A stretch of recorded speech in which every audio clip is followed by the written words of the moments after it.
Alright, so time to learn another very effective technique of analyzing the data, and this time we are going to input subtotals on our columns based on any of the criteria that we like. For example, date, product ID, brand, product name, or if there are any other parameters available in this sheet, we can do that as well. So how do we do that? Let's take a look.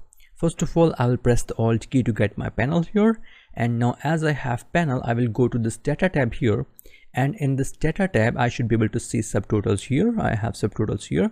I will just click on them, and now you can see that Excel is asking you that for what you need to calculate the subtotal. At each change in, we can only select one of them, so I will choose product brand for now. And then what do we want to do? Do we want to do the sum or count or average, or we want to choose the maximum, minimum, or product? So I would stay with sum for now. And now the Excel is asking you that for which columns do you want to see this subtotal, the sum of the column, quantity or sales revenue, cost, profit. So I would stay with sales, cost, and profit for now, and I will just click OK here.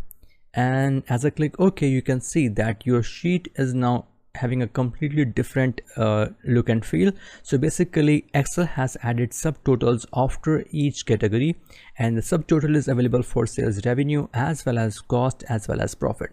So you can scroll down and you can see what is the total value of sales, cost, and profit for each category.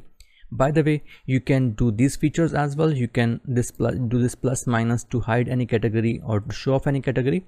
And you can also do this 1, 2, and 3. So basically 1 would take the represent the grand total only, 2 will represent the summary of each of the category. So basically it will be representing the totals of each of the category, and after that, I mean the brand, and after that if you press 3, you can see the complete sheet. So if you want to scroll down and look at data one by one, you can do that.